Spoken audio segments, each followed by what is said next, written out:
안녕하세요. 달빛 철학입니다. 오늘은 모임에 나갔을 때 가장 부러운 사람과 반대로 가장 꼴불견인 유형에 대한 이야기를 해볼까 합니다.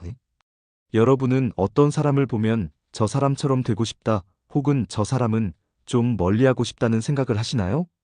오늘 이 질문에 대한 답을 함께 찾아보면서 우리 모두가 좀 더 따뜻하고 멋진 사람이 될 수 있는 방법을 고민해보는 시간을 가질 거예요.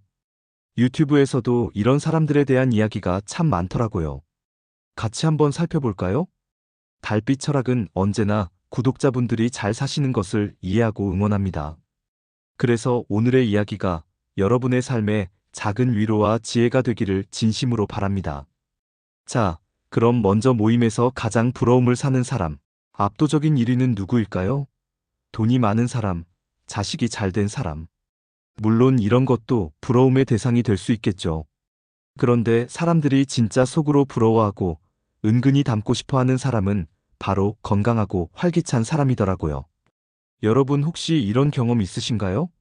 친구 모임에 나갔는데 어떤 친구는 항상 몸이 안 좋아서 골골대고 병원 얘기만 하고, 또 다른 친구는 아픈 기색 하나 없이 밝게 웃으며 여기저기 활발하게 다니는 거예요. 그럼 우리는 누구에게 더 눈길이 가고 누구의 이야기에 더 귀 기울이게 될까요? 아마 후자일 거예요. 얼마 전 제가 아는 70대 어르신이 그러시더라고요. 나는 돈 많은 사람 안 부러워. 근데 아침에 일어나서 몸 안 쑤시고 버스 타고 장 보고 와서 반찬 뚝딱 만들고 산책까지 다녀오는 사람 보면 그렇게 부럽더라. 이분은 젊어서 고생 많이 하셔서 지금은 약을 달고 사시거든요. 걸을 때마다 무릎이 시큰거리고 감기라도 한 번 걸리면 병원 문턱이 닳도록 다니신대요. 친구들이 단풍놀이 가자고 해도 난 그냥 사진만 보내줘 하신답니다. 그런데 그 모임의 또 다른 친구분은 새벽 6시에 나가서 공원 2바퀴 걷고 온다고, 걷고 나면 속도 뻥 뚫리고 밥맛도 좋고 하루가 다르다고 말씀하시더래요. 그 순간 모임 분위기가 확 달라졌다는 거예요.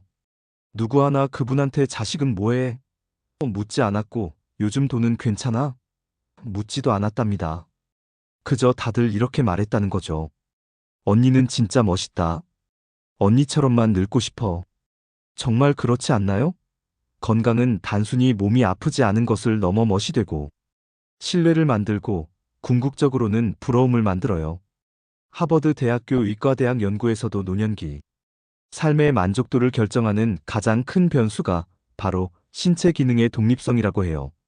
걷고 씻고 움직이고 먹고 대화하는 이 모든 것을 스스로 할 수 있느냐, 아니면 누군가에게 의존해야 하느냐, 그 한 끗 차이가 존중받는 노년과 안쓰러운 노년을 가른다고 합니다. 프랑스 철학자 몽테뉴는 육체의 노쇠는 영혼을 뒤흔든다고 했어요. 몸이 든든하지 못하면 마음도 무너진다는 말이죠. 그래서 우리는 늘 이야기하잖아요. 노년에 남는 건 결국 몸이라고. 몸이 허락하지 않으면 아무것도 할 수 없어요. 심지어 사랑도요. 혹시 지금 나는 이미 늦었어라고 생각하고 계신가요? 이미 병이 있는데 어쩌라고? 라고 말씀하시나요? 그렇지 않아요. 2021년 서울아산병원 실험에 따르면 60세 이후에도 하루 30분 걷기 운동을 3개월 이상 꾸준히 한 그룹은 우울감, 수면장애, 관절통, 심지어 인지 기능까지도 유의미하게 개선되었다고 합니다. 근육은 나이가 들어서도 만들어질 수 있고, 혈관은 지금부터라도 회복할 수 있어요. 그리고 무엇보다 건강은 자존심이랍니다. 아프다는 말 한마디 안 해도 허리 펴고 걷는 그 뒷모습 하나로 사람들이 대하는 태도가 달라지거든요. 결국 건강한 사람은 자랑하지 않아도 중심에 서게 됩니다. 몸을 가꾸는 사람은 말하지 않아도 품이 생기는 거죠.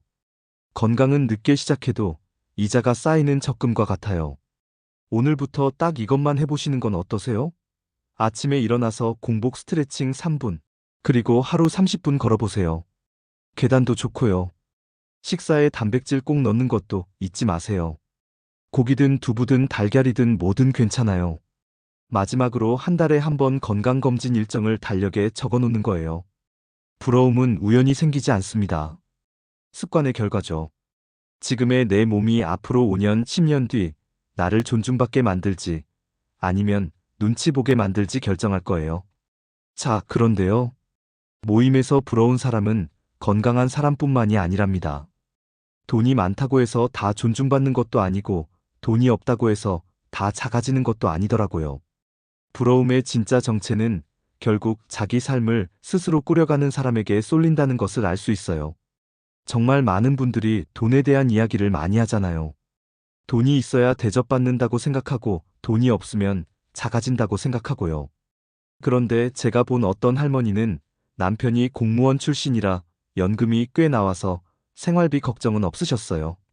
명절마다 자식들 용돈도 챙겨주고 손주 생일이면 옷도 사주고요. 그런데 정작 본인은 카페 가서 커피 한 잔도 쉽게 못 사 마신다고 하소연하시더라고요. 5,000원짜리 커피가 그렇게 비싼 줄 몰랐어. 남편 눈치가 보여. 내가 돈이 없잖아. 이 할머니는 평생 전업주부로 사셨대요. 남편 뒷바라지하고 자식 셋 키우느라 자기 명의 통장 하나 없이 살아오셨다는 거예요. 지금도 용돈 받으려면 나 요즘 속옷이 낡았어. 이 말부터 꺼내야 한대요. 그 사람이 나쁜 건 아니지만 매달 손 벌리는 느낌이 너무 창피하고 속상하다고 하시더라고요. 그런데 같은 모임에 나오는 또 다른 할머니는 그렇게 부유하지는 않았어요. 한때 동네 옷가게에서 일했고 지금은 어린이집에서 주 3일 급식 도우미로 일하는데 월급이 70만 원 정도래요. 그런데도 그분은 말씀하셨습니다. 그 돈이면 충분해요. 이건 내 돈이잖아요. 돈의 액수가 아니라 그걸 쓰는 태도에서 삶의 무게가 갈린다는 걸 저는 그때 깨달았어요. 같은 70만 원이라도 누구는 쓸 때 숨죽이고 눈치 보며 쓰고 누구는 쓸 때 어깨 펴고 웃으면서 쓰더라고요. 서울대 노년학 연구소 보고서에 따르면 65세 이상 노인의 자존감은 경제 수준보다 경제적 통제력과 더 밀접한 관련이 있다고 합니다. 쉽게 말해 내가 버는 돈, 내가 쓰는 돈이 있어야 사람이 작아지지 않는다는 거예요. 심리학자 에리 프롬은 이런 말을 했어요. 소유가 자유를 만든다고 착각하지만 진짜 자유는 내가 그것을 선택할 수 있을 때 생긴다. 한 할머니는 소유는 했지만 선택권이 없었던 거죠.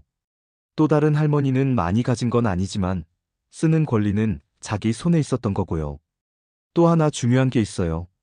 돈이 있느냐 없느냐보다 돈을 어떤 감정과 연결시켜 왔느냐가 노년의 삶을 결정합니다. 한 할머니는 남편에게 의존하면서 돈을 허락받아야 하는 것으로 인식했고 또 다른 할머니는 스스로 벌면서 돈을 내가 나를 책임지는 방법으로 느낀 거예요. 이게 존중받는 삶과 눈치 보는 삶을 가르는 경계선이 된답니다.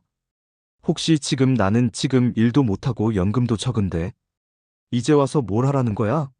라고 생각하시나요? 괜찮아요. 지금부터라도 경제 감각을 회복하시면 됩니다. 자기 명의 통장을 따로 만들고 아주 적은 금액이라도 내가 쓸 수 있는 예산을 나 스스로 정해보세요. 그게 3만 원이어도 괜찮아요. 그건 자존감 통장이니까요. 그리고 혹시 자녀나 배우자에게 난 돈 필요 없어라고 말하고 계신가요? 그 말이 나중엔 엄마는 괜찮으니까. 이건 아빠 몫이 아니야. 굳이 드릴 필요는 없겠지. 이렇게 돌아올 수도 있답니다. 정말 필요한 건 큰 돈이 아니라 내가 나를 위해 쓸 수 있는 권리라는 것을 기억해 주세요. 정리해 드릴게요. 돈이 많은데도 안쓰럽게 보이는 사람은 늘 허락받듯이 씁니다. 돈이 많지 않아도 당당한 사람은 자기가 쓸 줄 아는 거죠. 노후의 자존감은 수입이 아니라 주도권에서 나옵니다. 자, 지금까지 몸이 건강한 사람이 부럽고 자기 돈을 당당하게 쓰는 사람이 멋있다는 이야기를 함께 살펴봤습니다. 그런데 정말 많은 분들이 가장 늦게, 가장 깊이 후회하는 것이 있어요. 바로 가족에게 모든 걸 주었는데 정작 나는 외롭다는 현실이랍니다. 제가 만난 어떤 할머니는 교사로 30년 넘게 일하면서 월급 대부분을 자녀 교육비에 썼대요. 명문대 보내려고 과외만 한 달에 몇백씩, 결혼할 때는 자식들 집까지 마련해줬답니다. 그때는 그게 당연한 줄 알았대요. 나는 없어도 되니까 애들만 잘 되면 됐지. 그런데 지금은요? 큰딸은 미국에 있고 아들은 지방에서 바빠서 전화도 잘 못하고 작은 딸은 육아하느라 정신이 없다고 해요. 명절에나 잠깐 보는 게 전부고 전화도 본인이 먼저 해야 받고요. 아픈 얘기는 아예 안 하게 된대요. 괜히 말하다가 더 부담될까봐. 그 말 끝에 그 할머니가 조용히 덧붙였습니다. 나는 그냥 너무 모든 걸 줘버린 게 아닐까 싶어요. 내 마음도, 시간도, 돈도, 내 인생도. 그러다 보니 지금은 나한테 남은 게 없어요. 그렇다고 자식들이 못됐다는 이야기는 아니에요. 문제는 그 관계의 여유가 사라졌다는 겁니다. 주고 또 주고 다 주다 보면 남은 마음조차 말라버리거든요. 반대로 같은 복지관에 다니는 어떤 부부는 자식들 다 대학까지만 도와주고 그 이후엔 스스로 서도록 했대요. 우리는 처음부터 자식은 잠시 맡은 인연이라 생각했어요. 너무 오래 붙잡고 있으면 애도 힘들고 나도 힘들어요. 이 부부는 자식한테 너무 의존하지 않으려고 오히려 더 부부 시간을 보내는데 집중했습니다. 매주 토요일은 둘만의 날로 정해서 영화도 보고 텃밭도 가꾸고 일주일에 한 번은 꼭 손잡고 동네 한 바퀴를 걷는데요. 그리고 놀라운 건요. 이런 부모를 자식들이 더 자주 찾는다는 겁니다. 엄마 아빠가 우리 없이도 잘 지내시니까 안심이 돼요. 그래서 더 연락하게 돼요. 서울대 노년사회학 연구에 따르면 노년기 삶의 만족도에 가장 큰 영향을 주는 건 자녀와의 관계가 아니라 배우자와의 관계라고 합니다. 같이 밥 먹고 이야기 나누고 함께 있는 시간이 많은 사람이 삶의 외로움을 덜 느끼고 정서적 안정도 훨씬 높다고 해요. 그럼 이제 묻겠습니다. 혹시 여러분도 이런 말 해보신 적 있으신가요? 나는 괜찮아. 애들만 잘 살면 돼. 그 말 정말 그렇게 생각해서 하신 건가요? 아니면 그렇게라도 스스로를 위로하고 싶었던 건가요? 지금이라도 늦지 않았어요. 자녀와 적당한 거리를 만들어 보세요. 나도 혼자 잘 살 수 있다는 메시지를 주시고요. 그리고 내가 나를 챙기고 있다는 것을 내가 먼저 느껴야 한답니다. 정리해드려요. 모든 걸 줬는데 외로운 사람은 자기 마음을 끝까지 남에게 걸었던 사람입니다. 적당한 거리를 두고 스스로도 자립한 사람은 오히려 자식과 더 가까워집니다. 가족에게 사랑을 주는 일은 나 자신을 챙기는 일과 반드시 함께 가야 하는 것이죠. 자, 그런데요. 삶을 잘 꾸려온 사람들은 몸과 돈, 가족만 챙긴 게 아니더라고요. 그 사람들에겐 말투에서도 여유가 느껴지고 행동에서도 존중이 느껴지고 분위기에서도 사람을 편하게 하는 뭔가가 있어요. 반대로 겉으로는 멀쩡한데 어딘가 불편하고 괜히 피하고 싶은 사람들도 있답니다. 그 차이를 이제부터 살펴볼까요? 제가 아는 어떤 할머니는 모임에 가면 항상 먼저 연락을 받습니다. 같이 가자고, 자리가 비었다고 언제나 찾는 사람이 많아요. 그런데 그 모임에 늘 나오는 또 한 사람이 있어요. 겉으로 보면 깔끔하게 입고 말도 예의 있게 한답니다. 근데 사람들이 그 사람 옆엔 잘 앉지 않아요. 왜일까요? 정말 이상하게도 말로는 늘 잘해요. 아휴, 그런 일도 하셨어요? 진짜 대단하시네요. 아이고, 이 나이에 이 정도면 잘 지내시는 거죠? 그런데 듣고 나면 왠지 기분이 좋지 않아요? 칭찬을 들은 것 같은데 묘하게 기분이 상하죠. 그 사람은 말을 할 때 항상 위에서 내려다보는 톤이 있답니다. 말투는 공손한데 표정은 빈정거리는 듯 웃고 시선은 사람을 제듯 봐요. 그리고 대화할 때는 상대가 하는 말보다 자기 할 말을 더 중요하게 생각하죠. 그래서 사람들은 겉으로는 웃지만 속으로는 피하게 된답니다. 괜히 기분 나빠질까봐, 한마디 하면 또 뭐라고 할까봐. 반대로 어떤 분은 말수가 많지 않습니다. 자기 자랑도 안 하고 딱히 눈에 띄지도 않아요. 근데 누구든 속상한 일이 생기면 먼저 떠오르는 사람이 바로 그분이에요. 왜냐고요? 이 사람은 들을 줄 알거든요. 중간에 끊지 않고 판단하지 않고 고개 끄덕이며 가만히 들어줍니다. 그리고 꼭 마지막에 한마디만 조용히 건네죠. 그럴 수 있죠. 그 마음 이해돼요. 사람들은 그 말에 울컥한답니다.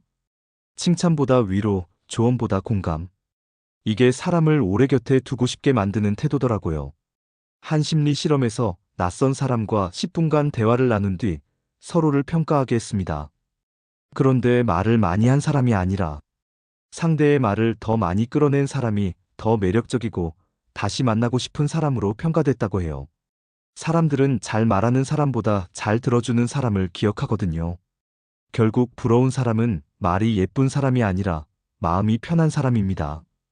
혹시 나는 칭찬하는 말 속에 무심코 비교를 섞고 있지는 않나요? 우와, 나이 들었는데도 그 정도 하시는 거면 잘하신 거죠? 에이, 요즘은 다 그렇게 하죠.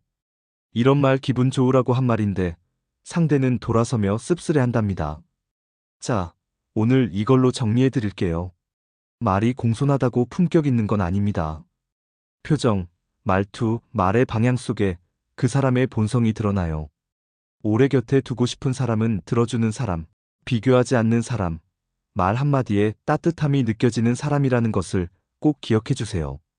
자, 지금까지는 건강, 돈, 가족, 말투까지 살펴봤습니다. 그런데 사람들이 가장 부러워하는 마지막 태도는 하루를 대하는 방식에서 드러나요. 어떤 사람은 하루를 버티듯 살아가고 어떤 사람은 하루를 자신만의 리듬으로 채워가죠. 그 차이에서 노년의 품격과 에너지가 완전히 달라집니다. 제가 경로당에서 만난 72세 할아버지는 아침 8시에 일어나서 신문을 보고 TV를 켜고 점심을 먹고 또 TV를 본답니다. 오후엔 스마트폰만 만지작거리다가 어느새 저녁이고 하루가 그렇게 지나간대요. 시간이 너무 안 가요. 하루가 1년 같아요. 몸도 찌뿌둥하고 사실 내가 아픈 건지 심심한 건지 저도 잘 모르겠어요.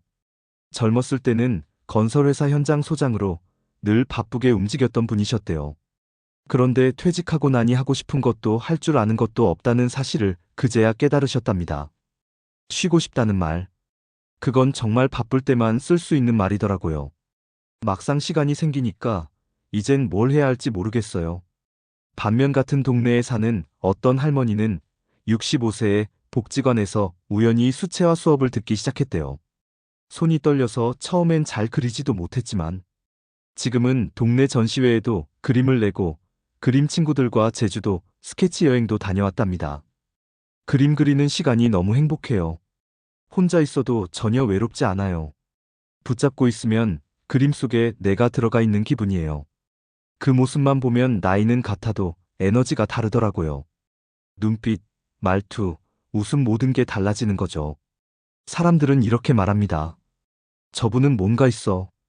기다리는 사람이 있는 것도 아닌데 매일 바쁘고 밝고 살아있어 보여.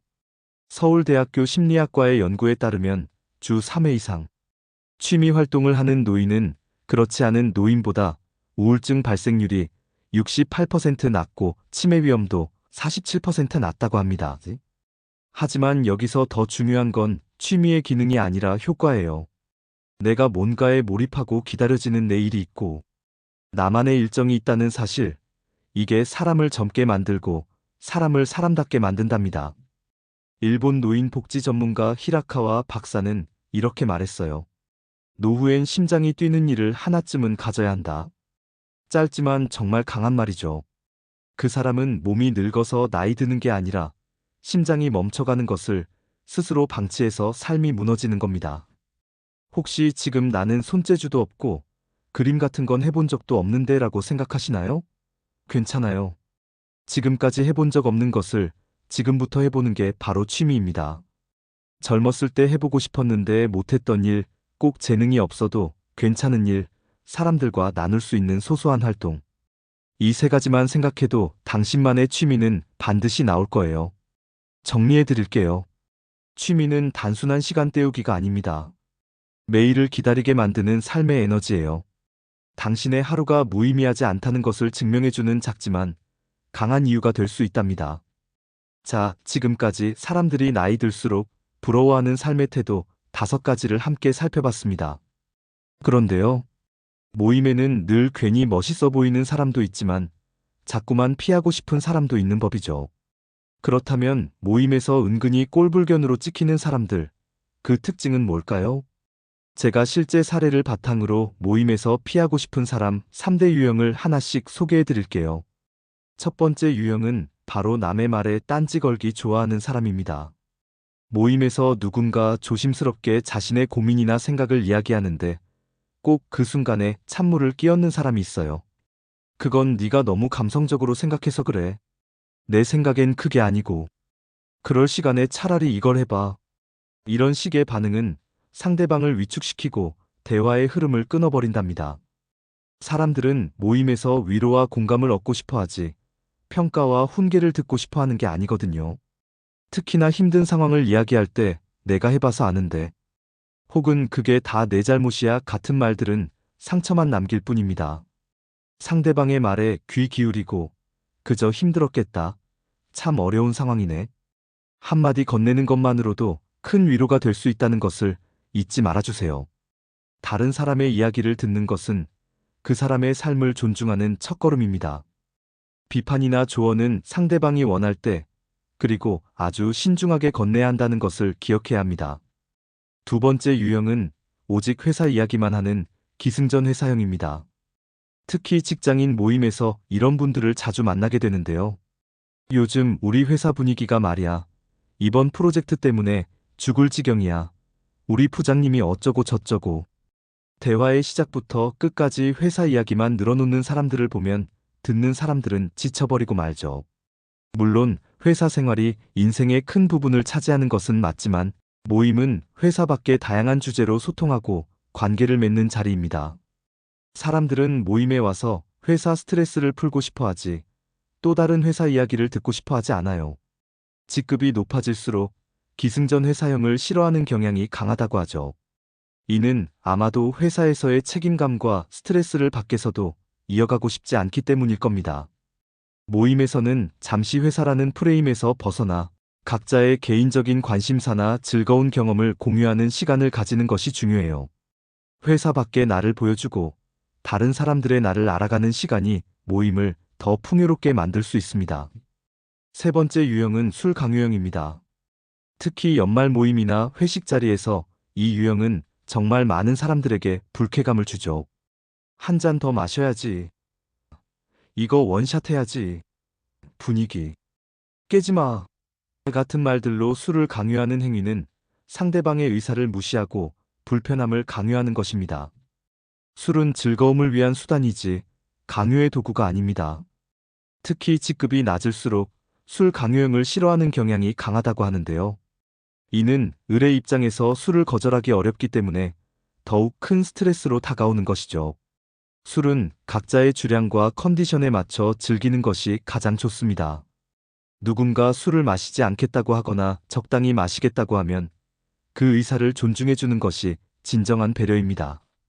술 강요는 순간의 분위기를 즐겁게 만들지 몰라도 장기적으로는 인간관계를 망치고 모임 자체에 대한 부정적인 인식을 심어줄 수 있다는 것을 명심해야 합니다. 즐거운 모임은 술의 양이 아니라 서로에 대한 존중과 배려에서 나온다는 것을 기억해 주세요. 달빛 철학 구독자 여러분, 우리는 모두 사회 속에서 다양한 관계를 맺으며 살아갑니다. 모임이라는 공간은 때로는 즐거움을 주지만 때로는 불편함을 안겨주기도 하죠. 오늘 우리가 이야기 나눈 부러운 사람과 꼴불견 유형을 통해 여러분의 모임 생활이 조금 더 편안하고 행복해지기를 바랍니다. 부디 이 이야기가 여러분의 삶에 작은 도움이 되었기를 바랍니다.